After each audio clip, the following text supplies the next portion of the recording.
Good morning. Terrific. Let's kick off. I'm Bronwen Maddox. I'm Director of the Institute for Government. Delighted to have Sir Keir Starmer here this morning, Shadow Secretary of State for exiting the European Union, and of course Labour MP for Holborn and St Pancras. Thanks very much indeed for coming. Thanks for having me. Great. It couldn't be a more interesting or lively time, with much of what we're going to talk about pitching up in the Lords today.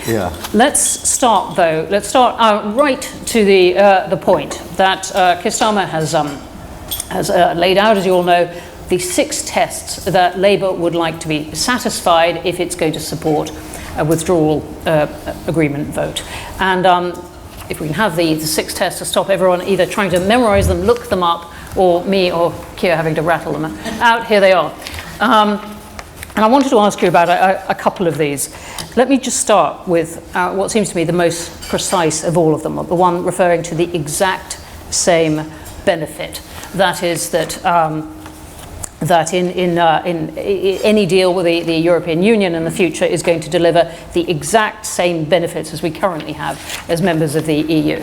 I mean, that's a remarkably precise claim. Are you really going to stand by that one? Well, let me just explain the purpose of the test and then come to your question in specifics.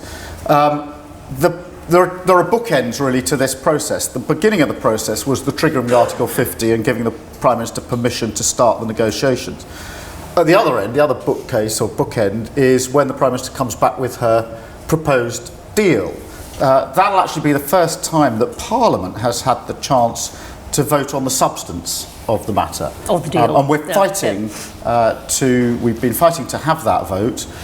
We've been fighting to make that vote meaningful, and there are some really important amendments that we'll probably come to later about how that works. Yeah. The question then is how's the opposition going to approach that vote? And what we did, this was about just over a year ago, we set out these tests. So these tests are intended as our tests that we will subject the government's proposed Article 50 deal to when it comes back to Parliament. Now, they weren't plucked out of thin air. Each one of these tests was carefully taken from the words used by the government and the promises they made about the deal they would be bringing back. So none of these were just made up by us, plucked out of thin air. Each and every one was taken from the government's own promises and the government's own word. The second one, which has attracted a lot of attention, came out of the words of David Davis. He stood at the dispatch box. He was challenged about the red lines that the government had adopted very early on. One of the big problems, I think, of the negotiations has been that the government set down really, really strong red lines from the start, out of the single market, out of the customs union, nothing to do with the European Court of Justice, out of the agencies. Very strong set of red lines. When he was challenged on that, he said, don't worry, we will have a deal that delivers the exact same benefits. So those words came from David Davis. Now, lest any of you are thinking, heaven forbid, that David Davis may have said something with dispatch box that he didn't quite mean, and it didn't really, those words weren't really, really important. What is even more significant from my point of view is when we put these tests out there, the Prime Minister then made a statement about the EU in Parliament, and she was quizzed about these tests, and she went through them and she said, we're determined to meet them. So they're exacting tests, they're high tests, they're the tests we will use for the deal when it comes back. But they are in fact taken intentionally from the government's promises. Right, I understand that. You made that point very well, but as you said, that was a year ago. Years gone by. What I'm asking you is whether you are still standing by that one that says that Labour will support a vote only if there are the exact same benefits. Yes. The government's lowered its ambitions because of its own red lines. We're not lowering our tests because they've lowered their ambitions. So we will apply these tests faithfully to whatever is put on the table in October, November, whenever it is that the proposed deal comes back. And if they measure up, all well and good. If they don't, I've indicated on numerous occasions we'll vote against. All right, but the Prime Minister has said already, look, the access to each other's markets will be less than it is now. Which she said fairly recently. So does that mean, in your book, that can you tell us now that you're going to vote against this? We will apply the test when the time comes to the proposed deal that is brought back. But I'm not going to adjust my tests every time the Prime Minister adjusts her ambitions. I'm going to apply my test to what she brings back in the autumn, and we'll faithfully apply it then. Let's talk, thanks very much for these. Let's talk about migration a bit, though that was one of them. What is the vision of migration that you have? It was captured in your tests as well. You want something that's good for the economy, but is also, you said, fair to communities.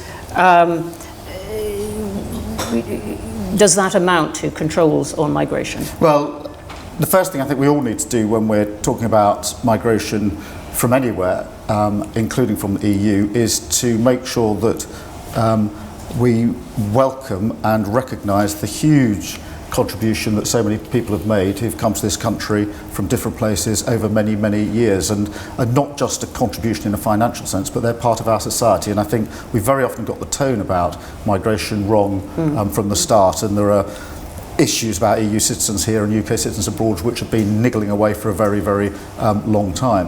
What we recognised in our manifesto and is obvious is that upon exiting the EU, the freedom of movement rules cease to apply, and therefore a new framework needs to be devised, and both parties are grappling with this. The government's intention is to have a review that's going on at the moment through the Migration Advisory Council, and to bring forward legislation sometime later this year as the proposal.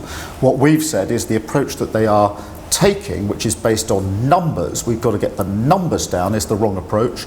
We need something that's principle based and that recognises what our communities want and need, but also recognises the needs of our economy, because it is blindingly obvious that large parts of our economy can't function in the way that they need to if we don't have movement of people over borders, both from the EU and beyond. But the phrase test gone now, but the fair management of migration means balancing that, but in a principled way, rather than just bearing down on the numbers. Bearing down on numbers has been the approach that this government has taken for years now, and it doesn't work. And it's the wrong approach, simply to say we've got to achieve a number, rather than doing it by a principle-based approach. But I'm pressing you on this because I want to explore the vision that you have of a future relationship with the EU if there were a Labour government. And so you do want more controls on migration than there would be under the present single market rules. Well, the rules will change. That is inevitable. There will have to be, there are controls at the moment, there will be controls in the future. The question is, what is the framework that we will apply on the one hand, and that's the principal piece of work that needs to go on in this country. There is a separate set of issues, which is what is the discussion that's going on in Europe about freedom of movement, and that is not static. If you listen to President Macron, it is obvious that he's got his sights on the Posted Workers Directive. If you speak to other people in Europe, it's pretty obvious that there are going to be changes in Europe on freedom of movement. The idea that we're negotiating against a static background, I think, is wrong. And both conversations need to go on at the same time. You've talked about a new relationship with the single market. Can you tell us something about what you want from that? Well, what we have focused on from start to finish is the benefits of the single market and the customs union. And that's because they're so important. They're so important to trade and to the economy, and because they're so important to the trade and economy, they're important to the entire relationship. Now, there are two ways of approaching this. You can cling on to a particular model or institution. You can choose a preferred country. Do you want the Norway model? Do you want the Switzerland model?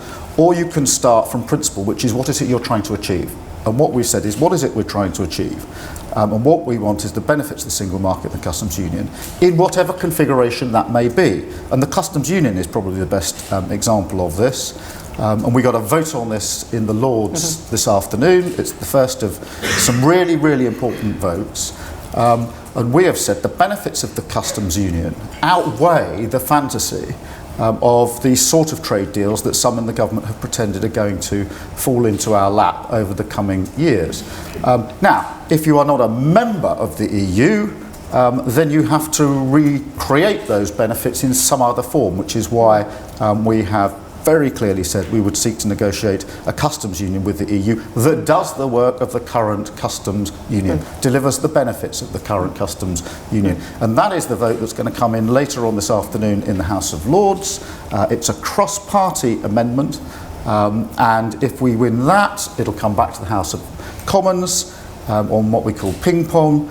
and we hope that we can secure a very important victory on that to shape the sort of deal that we will have with the EU. But it is essentially saying we want to stay close economically to the EU because it's been our biggest trading partner, it's going to continue to be our biggest trading partner, and we are better off seeing our economic future with Europe as the most important set of trading nations. That doesn't rule out others, but putting that as the first priority, the trade deal with Europe. Just staying on that deal with Europe, and particularly the single market bits of it. We'll come back to the customs union, which I agree is an absolutely crucial point. Yeah. But on the single market, and you want things like more freedom over state aid, a bit more freedom over migration, as you've been discussing. Why do you think the EU would give Labour a middle way, a bespoke agreement, if you like, where it hasn't been very keen to give? Well, the first thing to say, everything is subject to negotiation. On the questions like state aid, on the speech that Jeremy Corbyn made in Coventry, you'll have noticed that what he said was, if necessary, and subject to negotiation. I don't personally think that there's anything in our manifesto of June last year that couldn't have been rolled out and implemented under the current arrangements, which is obviously within the EU. So I don't think we should exaggerate the extent of any issues. Okay, but you're still asking for some modification of the. I absolutely take the point that there is going to be change anyway. We've agreed if Britain is coming out of the EU. Yeah. But why should the EU give a Labour government the flexibility it hasn't really been prepared to show this one? Well, it has actually been flexible with every single country it's negotiated with. The idea that it's not been flexible is wrong. If you look at each trade agreement the EU has struck, each one is different, each one accommodates the different economies and needs of each country that's been negotiating. Norway is a classic example of that. Norway, of course, is very, very close to the single market.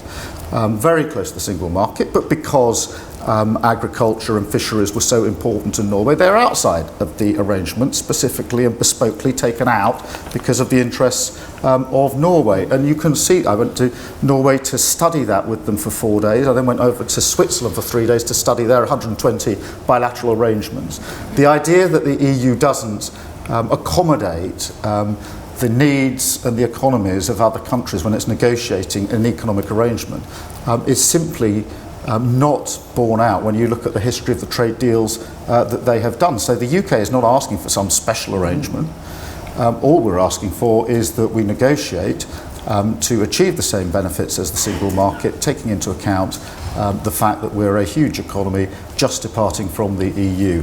And that is, forgive me, asking for a special arrangement. I mean, it's asking for a modification to the single market. Once you're outside of the membership treaty, you've got to agree a new treaty. I don't think there's anybody that disagrees with that.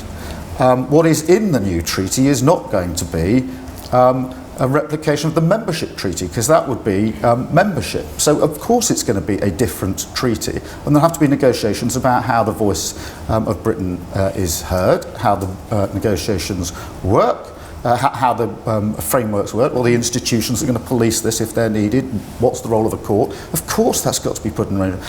And I don't understand the EU to be saying we're not prepared to have that kind of conversation. And I've been going backwards and forwards to Brussels for many, many, many months now, having lots and lots of meetings. I don't think they're saying you've got to be in a straitjacket of somebody else's agreement, flick through the agreements that have already been made and see if you can find one that sort of fits. What they're saying is make an in-principle decision, and this, I think, is their basic frustration. Are you telling us you want to stay economically close to the EU? Because if so, there's a discussion to be had. There are tools that can make that work. Or do you want to be distant? And if that's what you really want, then there is a different discussion to be had with different tools around. But what you can't do is have both at the same time. And that is, from my discussions, what they really mean by no bespoke deal. It doesn't mean that there won't have to be a deal that is tailored to the UK. Of course there will. There will be a treaty. It will be the EU-UK treaty. And it will not be the exact same treaty as there are with other countries. It wouldn't make sense for it to be the same treaty as for every other country. And I think in some places we're talking past each other here, where some of what the EU has said has led people to think that we have simply got to dust off other agreements and see if we can fit in them. I don't think that's right. I don't think that's what they mean, and I don't think that's going to happen. The question the government's failing to answer, and this is the one that's frustrating them, is do you want to stay close? Do you want to have that discussion about what close looks like? Or do you want to be distant? And the reason the government can't answer it is because they can't decide within the cabinet. And those speeches we had in the run-up to the Mansion House speech by the Prime Minister are the clearest evidence of that. You had Boris Johnson saying, let's rejoice about the very fact that we can now be different, we can diverge, we can go off in a different direction, our focus doesn't have to be Europe, this is Independence Day, it's great, it's going to be a different future. And then you had David Davis saying, no, we don't want to change any of these standards, it's a race to the top, we want to improve the standards, we're not going anywhere fast. And so the frustration, I think, of all of us, including myself, is that central question, do you want to be close, do you want to be far, still not being answered by the government. So they don't know what negotiation they're actually having. You've had to broker that discussion within the shadow cabinet as well. But let's come on to the customs union and also the passage of this through Parliament, which is terribly interesting, as you were referring to before. And I recommend to anyone who has not read it the Institute's report by Raphael Hogarth on Monday. Raphael Hogarth and Hannah White, which is, I humbly suggest to you, the clearest and best account of how Parliament may or may not handle this that you were ever going to get. Crucial stuff just at the moment. It is a really good report, and it's right in the middle of where we're at. So you referred to, right where we're at, which is the Lords today, and you've talked a lot about Labour wanting the UK to stay in a customs union.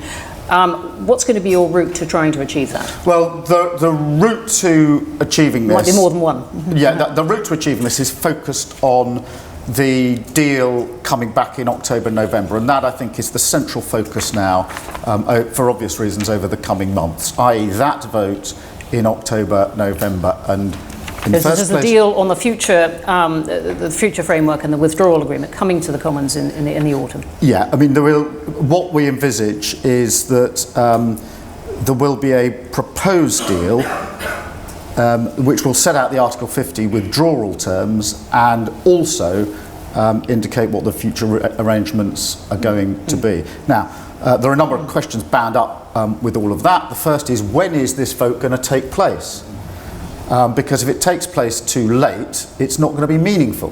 And therefore, what we've extracted from the government is a commitment that we'll get the vote in, essentially still in draft form, and before it goes to the European Parliament, where it's also got to be voted on. And that's why it's very important that we get it in about October, November, because that's the only way it can be examined on its merits as a draft. The next question is, what test are you going to apply? And we've dealt with that, and we will apply from the opposition our tests. The third is, what happens if you don't approve of the government's deal? If Parliament votes it down. So the Prime Minister has said time and again, if you don't vote for my deal, then it's no deal. Well, no deal's about the worst possible outcome that you could possibly end up with. So to say to Parliament, I'm going to give you a meaningful vote, I'm going to really bring Parliament in here, I'm going to make you feel really important about the future of your country. Here's my deal. You may think it's not very good, but if you don't like that, you can have something worse. And that is the proposal that the Prime Minister has, at least in theory, put on the table. And what we're doing in really important amendments in the Lords at the moment, I think probably the most important amendments we've been laying, is to lay an amendment that says, no, we, Parliament, do not accept that binary choice. And the amendment we've drafted is that that we will have a deal, we will have a vote on the proposed deal, and if Parliament does not approve the deal, votes it down, doesn't have confidence in what the Prime Minister's brought back, then at that point, the next subclause, the government must proceed according to a then motion of the House. And so we actually Parliament gets to say what happens next. Parliament gets to say in October or November what happens if the deal is not approved, not the Prime Minister saying it's no deal. And that is the only way of making sure this is a meaningful vote and that Parliament actually gets to say what happens next. Now, let me ask you one thing. Why are you doing this now? Why are you bringing this amendment now rather than a year ago when the Article 50 was triggered? Wasn't that a better time to try and set conditions on how this was going to happen? We put down, I don't know how many amendments to the Article 50 bill. I've lost count. The government whipped and voted down every single one of them. And many people have said to me, why didn't you just win your amendments? Well, the answer is because if the government whips its MPs and they vote according to the whip, they will win a vote because they won the election, and the DUP are supporting them on Brexit. So it wasn't that we didn't put down amendments, we put down so many amendments across the piece in the Article 50 bill, and each and every one of them was voted down. And that's why we're going, again, obviously, I think the climate has changed, and this is a really important amendment coming from the Lords, but with cross-party support. This is cross-party, so there are Conservative peers who have signed this amendment, there are Lib Dem peers who've signed the amendment, there are cross-party peers who've signed the amendment, and there are Labour peers and the Labour front bench that have signed the amendment. And that is why it's such an important amendment. It's not an opposition amendment on the way up to the Lords, it's a very strong cross-party amendment that, if passed, will come back. And if it comes back successfully, and I hope it does, because it is so important to that crucial vote in the autumn, then I hope MPs on all sides of the House will vote to keep it intact, because that gives them the power to do something about it if they don't think the Article 50 deal is as good as it should be. For MPs, when it comes back, to simply say we'd prefer not to have the choice, please give us that old deal or no deal option, would, I think, be the wrong approach. And that's why it's very important this is a cross-party piece of work coming back at the moment. There are three amendments that matter. Well, I'm going to come on the to Customs Union's one of them. We've talked about the Customs Union and the vote, and then there's one on Northern Ireland. Let's come on to Northern Ireland then. And you've talked about, you proposed an amendment as well to say that there should be no checks, controls or physical infrastructure of any kind on the border between the North and the Republic. Where are you going to take this? Well, as everybody in this room will recall, at the end of phase one of the negotiations, one of the commitments that in the end got us over the hurdle of phase one was a commitment to no hard border in Northern Ireland, and that was spelt out that it was to apply in all circumstances, whatever the deal, and it was also spelt out that it would be no infrastructure, no checks and no controls. And the talks are now proceeding on the basis of that commitment. So it's a commitment, albeit a political commitment, internationally in the negotiations. The amendment we've put down is to say that commitment should be turned into law. In other words, the government should not have power to act contrary to that commitment and therefore start installing infrastructure checks and controls. And that is so important to the economies of Ireland and Northern Ireland and our own economy, but it is much more important than that, as everybody knows, in relation to supporting and maintaining the peace process. And if anybody, and I'm sure there's nobody in this room, thinks that all that matters in Northern Ireland is the technical question of how you get people and goods over a border, they simply don't understand the history of Northern Ireland. Having no border there is the manifestation of peace. It is the symbol of peace. It's in the heart. It's not about whether you pay a tax across a border, although it is of course about that. It's a symbol of what Ireland and Northern Ireland have achieved in the last 20 years. And so we want to hardwire that into legislation here to make it clear that that commitment matters not just in the negotiations but to our Parliament, and that we will not be signing off any deal that does not deliver on that commitment. Would you accept, would Labour accept a deal that had physical, or would you contemplate physical infrastructure along in the Irish Sea? No. Or any kind of checks? No. So no borders at all. No. Okay, let me come back finally to Parliament before we go to questions. There's going to be a lot of amendments, very possibly, in the autumn. How many do you think the Speaker should accept?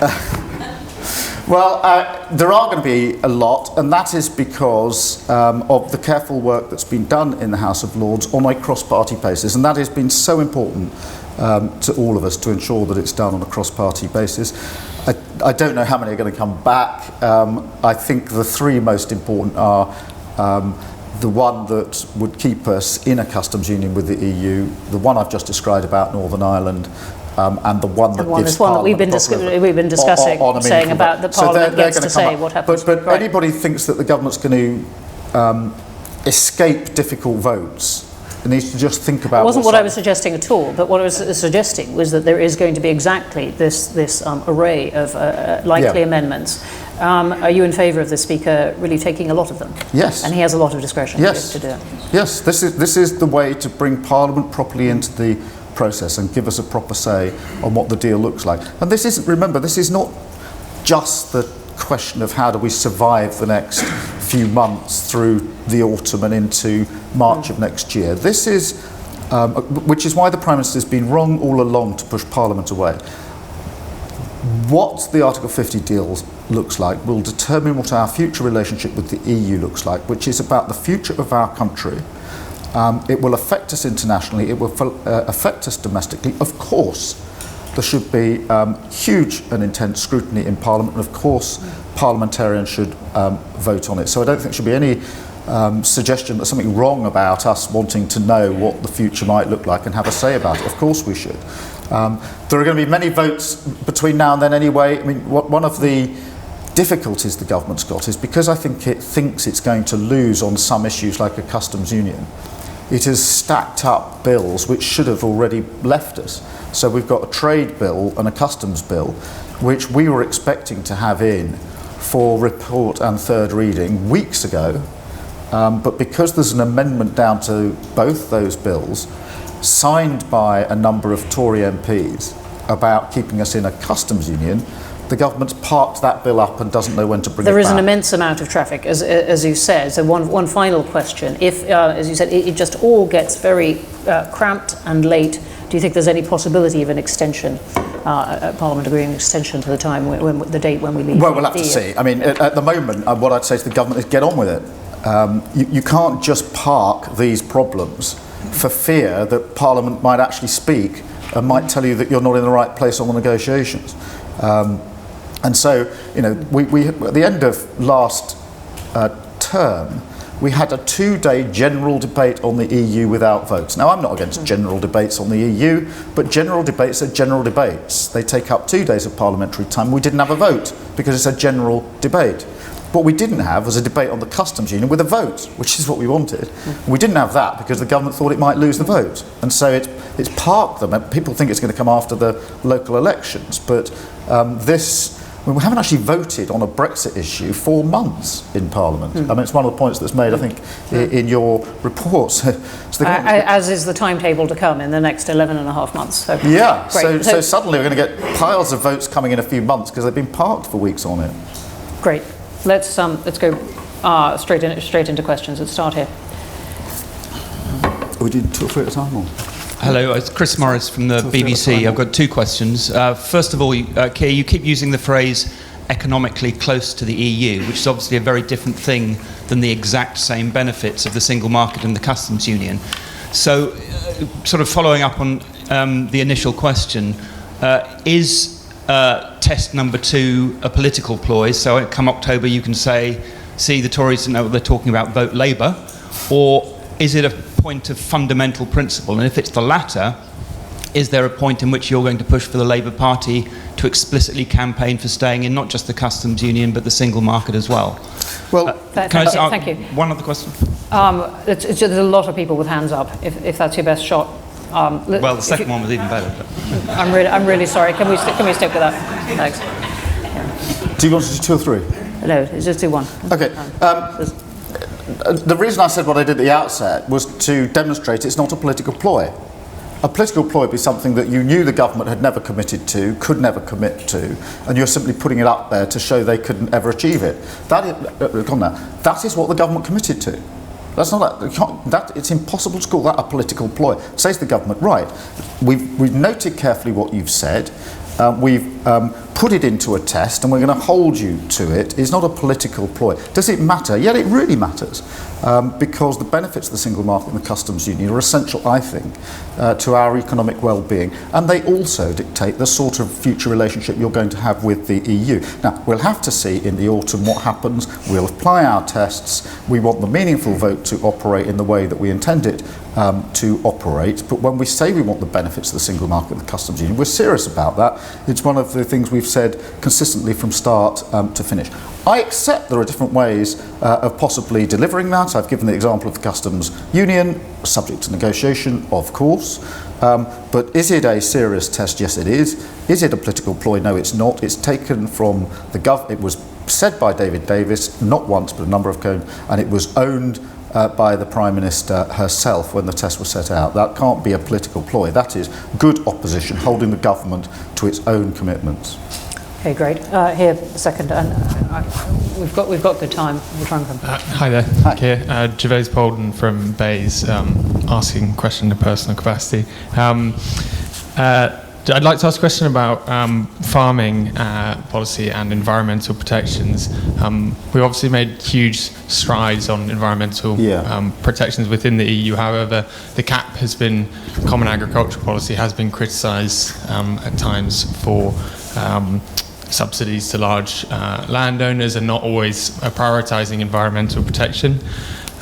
So Michael Gove is putting in plans, lots of ways to redirect that funding to make sure it's prioritising protecting natural capital and all these types of things rather than just subsidies to larger landowners. So doing those kind of changes would probably be difficult within the customs union.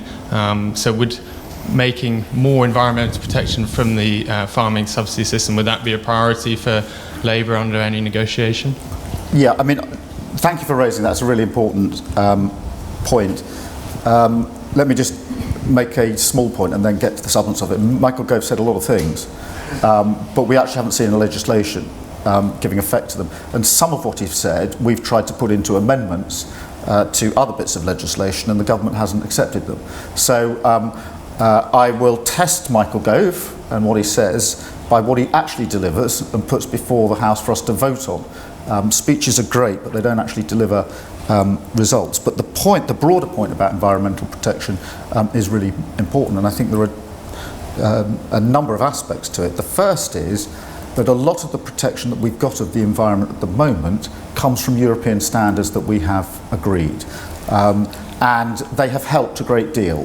Farming is an example, air quality is another example. In Holborn and St Pancras, which is my constituency, we've got real concerns about air pollution, and it's the European standards that we have been trying to enforce to deal with that.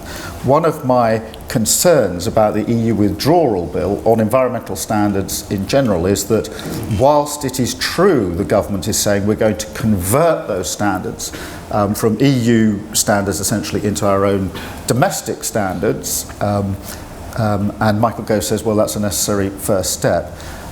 What they're less clear about is what the enforcement mechanisms are going to be. And that's really important because, having worked as a human rights lawyer, slightly different all my life, I know that rights are a good thing, but unenforceable rights are not worth the paper they're written on. So there's a battle to be had about capturing those standards. I've got nothing... So your version is nothing against improving those standards as time goes by. But the one thing we don't want is to have...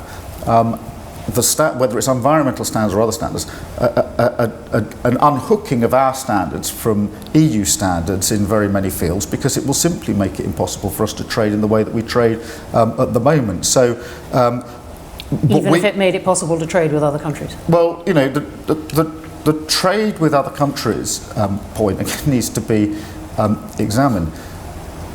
I find the idea that other countries out there are queuing up to give us a much better deal than they would give us if we were negotiating as a bloc with the EU, and on much preferable standards with terms and conditions because we're the UK. I find that at least untested, and I can't see the evidence. I actually think, and it's part of our rationale for the customs union, that we are more likely to get the sort of new trade deals that we all want if we do it together with our EU partners. And I think it's extremely unlikely that countries are going to say, well, because you're the UK, we'll do something special and different for you according to different standards. I don't accept that basic proposition. So that's why, choices have to be made. What we're saying is we think the economic deal with the EU is the most important, and we must keep our focus on that and not be distracted by the untested theory that there are lots of better deals to be had elsewhere by countries that, because we're the UK, are going to do something special for us which they wouldn't do for a trading bloc of 27 EU countries. Thanks very much. Second row.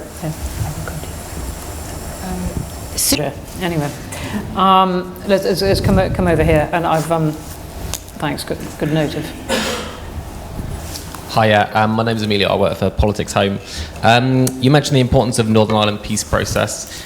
So what might you say to those that believe that the Good Friday Agreement is a shibboleth in the Brexit negotiations, and also those who think that your exact same benefits test, given that you say it's not a political ploy, is, bollocks?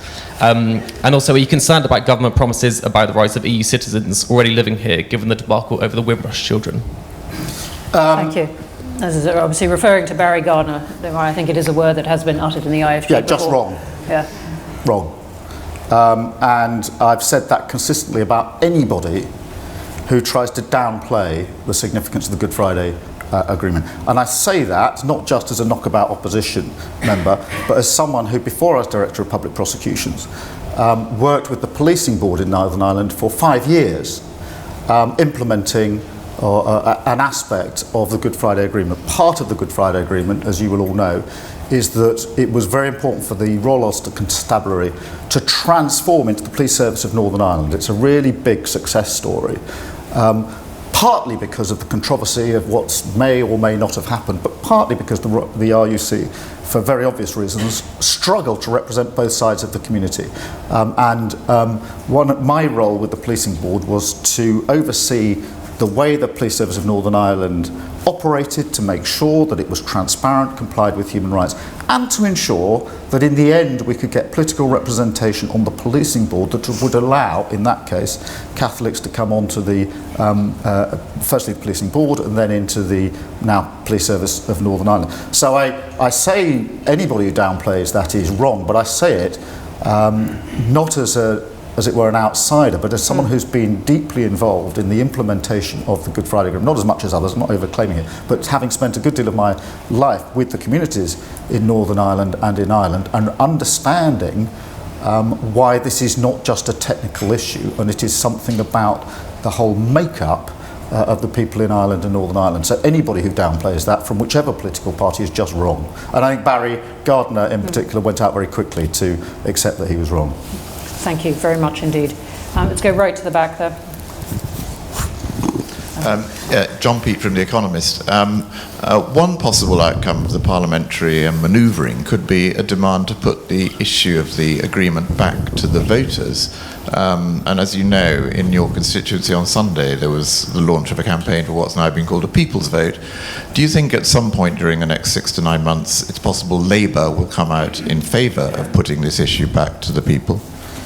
Well, we've been consistent saying that's not what we're calling for. We have absolutely focused on the meaningful vote and getting Parliament to have a say on this. Now, I appreciate that the People's Vote campaign was launched in Camden, in my constituency, just about a mile from where I live. And that there are some in my party, actually and cross parties, who feel very strongly that it ought to go at some stage back to the people. But I think the focus has to be on the meaningful vote in Parliament. That's why we've not called for a people's vote either this year or at any stage. Thanks very much. Right here in the front. Thank you. It's Masato Kimura, Japanese journalist.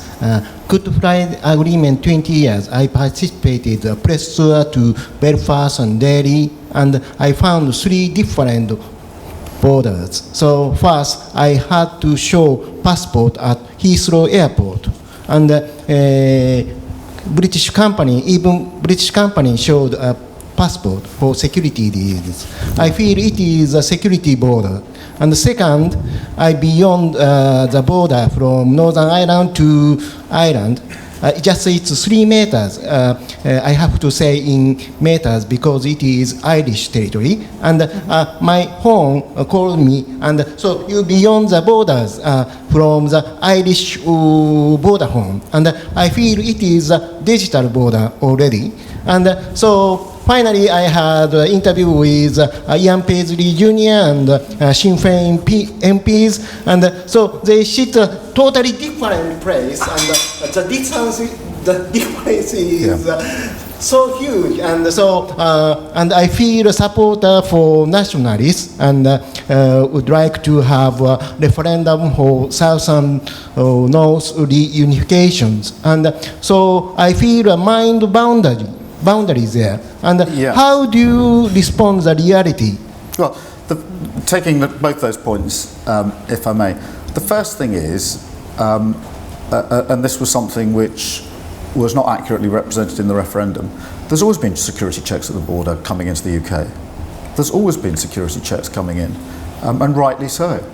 We all show our passports on the way in, partly to show whether you are a an EU citizen, because that then determines what your rights are as you cross into the border into the UK, partly to determine whether you're not, partly to allow security checks to go on. That has always happened, and the notion that was put out there that somehow there are simply no checks at the borders is wrong. And theoretically, of course, that can happen for goods as well. In my new role, I used to be in criminal courts. Now I go to borders and ports and stand on borders and ports. So I stood on the Norway-Sweden one. I go to Dover quite often. If you look at Dover, they're getting 10,000 freight lorries through a day. They do carry out some checks, but because we're in the EU, they're very, very light checks, and they can do it very quickly, and they don't need to check most of the stuff. But the idea that we've ever really operated borders where there are no checks is wrong. Save, of course, within the EU, where, in particular at Northern Ireland, there simply is no infrastructure, no checks and controls, and hasn't been for a long time. And never forget that in Northern Ireland, it didn't mean just a customs officer standing at the border. It meant a customs team at the border with, during the height of the Troubles, then soldiers and troops, and up to half a mile of chicane to get even anywhere near the border because of the risk of attacks, which were very common. And that's why it's such an important issue. But the idea that we've never really had any security checks at the border, we never had to show our passports at the border, is obviously and manifestly wrong. Thanks very much. Right here in the front. Thank you. Artie Shanker, Open Europe. Just to come back to the meaningful vote question, the EU have said that what's going to be on the table in October, the autumn of this year, is going to be the withdrawal agreement plus a broad brush political declaration of what the future relationship will be. The government have talked privately, internally, about a heads of terms agreement in October this year. So to what extent will Parliament really be voting, having a meaningful vote on the future UK-EU relationship when that vote comes along? Or will you really be voting on things like the Citizens' Rights Agreement and the Brexit bill? Yeah, thank you for that. What we will see, I think, is real detail on the withdrawal aspects, because that needs to be detailed. Then something about the future arrangements, and we don't know yet how specific it's going to be. I accept that. There are some that are pushing for it to be pretty general. There are others that want it to be much more specific, and I think David Davis is in the second camp. He is still promising it is going to be all but finished. You're going to know the detail, and he's sending quite a lot of people out to Brussels to negotiate to try and achieve that. So we don't know, is the answer to that. We don't know what we're going to see. The problem the Prime Minister faces, it seems to me, is that the more specific she is, the more likely she is to have a problem on her own side, because there is a fundamental difference in approach around her cabinet table in her party. At the moment, that can be glossed over if you stay in general territory. Whether she will opt for that or be allowed to opt for that in October, November, I don't know. And we will simply have to apply our tests and our meaningful vote to whatever the proposition is on the table when it comes back. politics will dictate how far the Prime Minister feels she can go on that between now and then. Thanks very much. Right at the back. Hi, Victoria Taylor from the FDA Trade Union. I think it's really useful to talk about the challenges around having a meaningful say on the final deal and access to the single market, but I think there's a challenge that hasn't been picked up, and that's the potential for damage to the civil service as we go en route to Brexit. Increasingly, and we saw it this week not just with Brexit but with Windrush, ministers are turning on the civil servants that they work with, particularly when they face criticism from the opposition. Unjustified and unprofessional attacks on the civil service undermines the work that our members do, and I think it has a danger of creating a really difficult environment in Whitehall. Will you forgive me, do you have a question? Yes, I do. How can the opposition, and indeed the government, be more effective in supporting public servants who are working to deliver a successful Brexit? We should be very clear and supportive of the civil service. It was my privilege to be a civil servant for 5 years and to head a team of civil servants. And I saw for myself and on the inside just how hard civil servants work, not only in my department but across the piece, and how I think deep down those working in the civil service have a real sense of public service. And we must never lose. It's quite an incredible thing. Now, it doesn't mean everything's done perfectly, it doesn't mean mistakes aren't made, but for every mistake that's made, there are many, many, many good things that are done, but they're done by people who I think are not just doing it for a job, but do it because they believe in public service. And they can't very often speak for themselves because of the position they find themselves in. And in those circumstances, it falls on the rest of us to speak for them.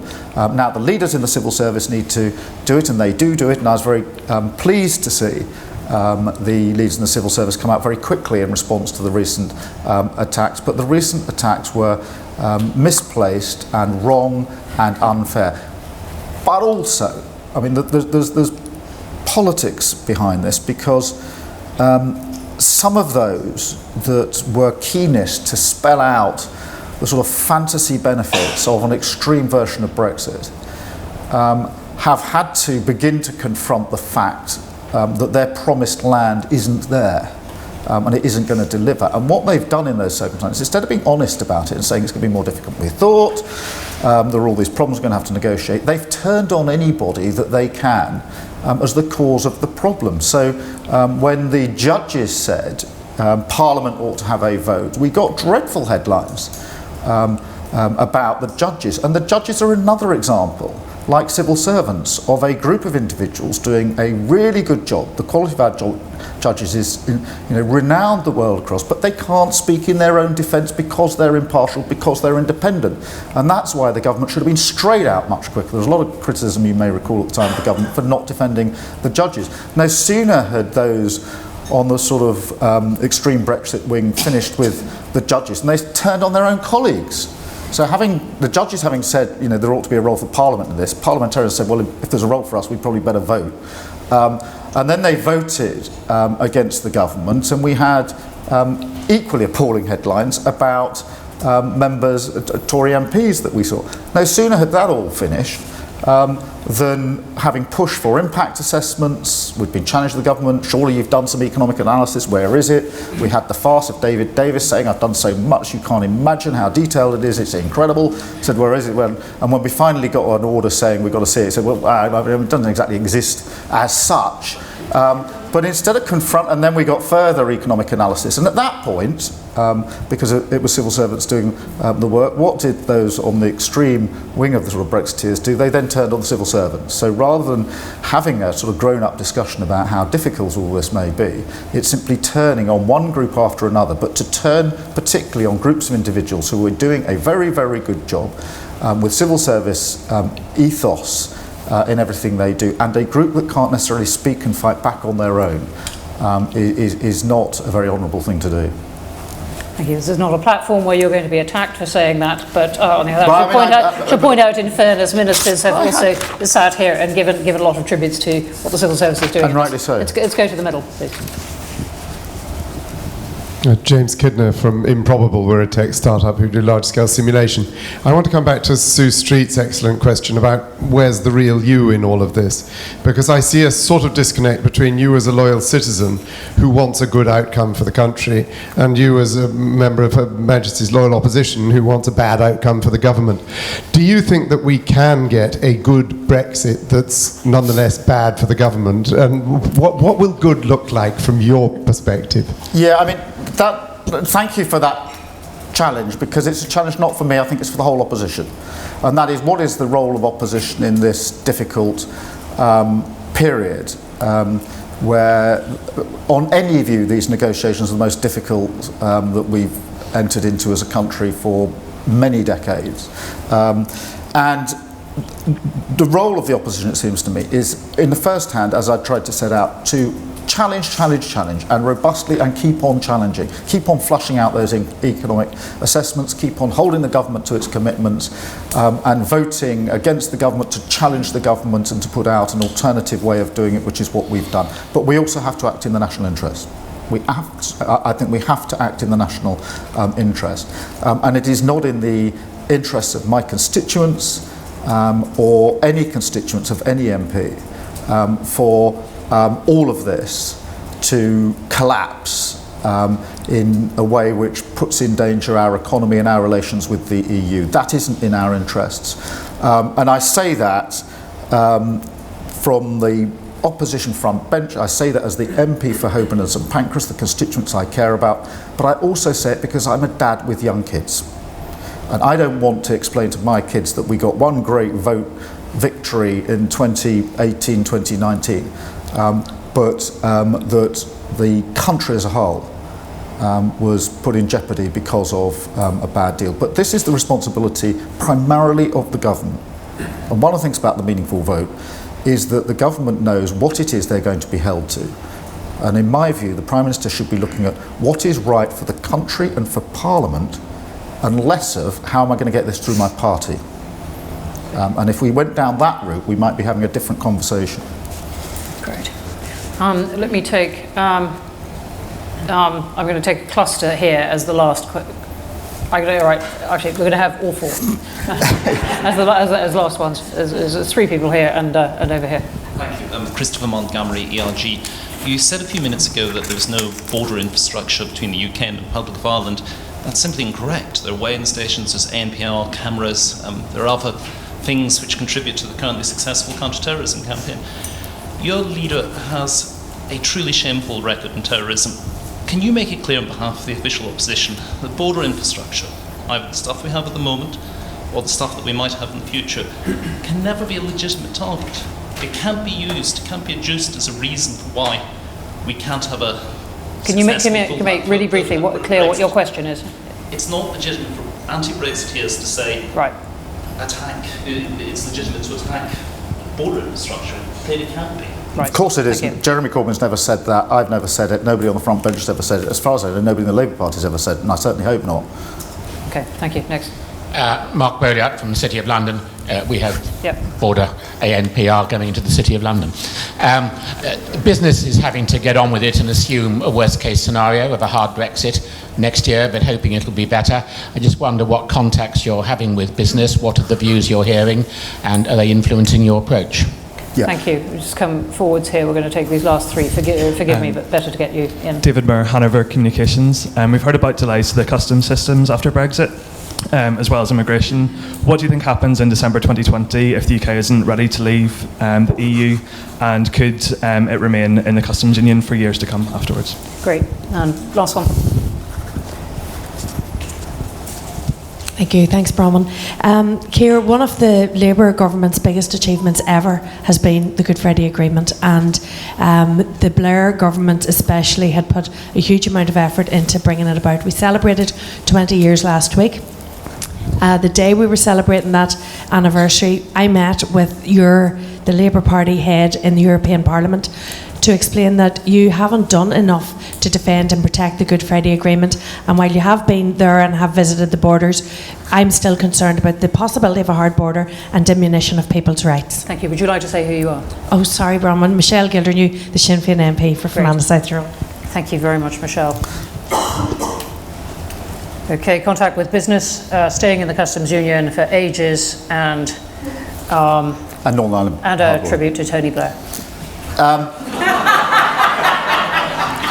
So far as businesses are concerned, there isn't a week goes by without me having many meetings with businesses, and I've done it across the whole of the UK. Sometimes groups of businesses, sometimes one-on-ones with businesses.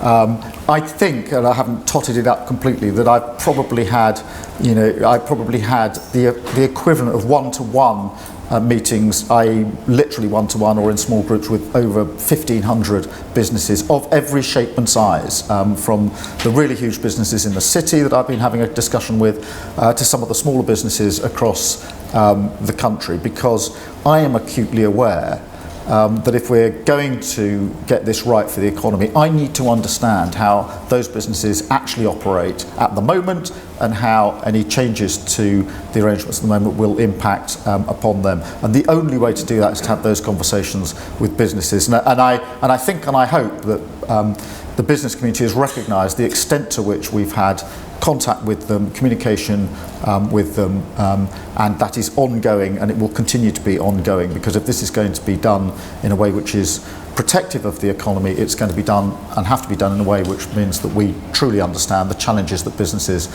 have out there and how they might have to adapt to a different future. So you can rest assured that a lot of that contact's gone on, and it will continue to go on. What will happen in December 2020? Let's wait and see. Like all things Brexit, is there a prospect that we will continue in a customs union with the EU? I hope so. That is what we are advocating, because we think that is important for the country as a long-term relationship with the EU. Now, it may well be that it will have to be a short extension even on the government's view.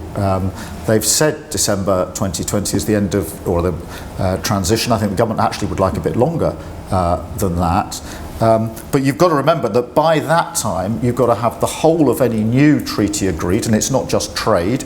It's really important in terms of criminal justice and other security issues, which I was deeply involved in when I was DPP. They are not straightforward. It has to cover, the way aeroplanes take off and land. There are lots and lots of things in addition to the trade deal that have got to be agreed. And whatever that new agreement is, assuming it is negotiated, and it's really complicated, it's also got to be ratified, which is not a quick process. So I don't know what will happen in December 2020. If we continue in a customs union, that will be consistent with the position that Labour has adopted for the long-term future relationship with the EU. So far as the Good Friday Agreement is concerned, obviously Labour were very deeply involved, Tony Blair in particular, in the Good Friday Agreement, but also others, John Major and others. There was truly some really important leadership in this, and we're very proud of that. And I think we have defended that over the 20 years consistently. And there is a shared consensus across Parliament. This was felt in one of the amendments to the EU withdrawal bill that was going up. There was a disagreement about the Good Friday Agreement, and the sense was that it shouldn't be put to a vote because we didn't want to split Parliament on the Good Friday Agreement because of that cross-party support for it. But what we're doing on the amendment that we're putting down now on ensuring that there's no hard border is to try to, consistent with that defence of the Good Friday Agreement, make sure that there's no wriggle room for anybody to start suggesting that some of the essential components are not as important now as they once were.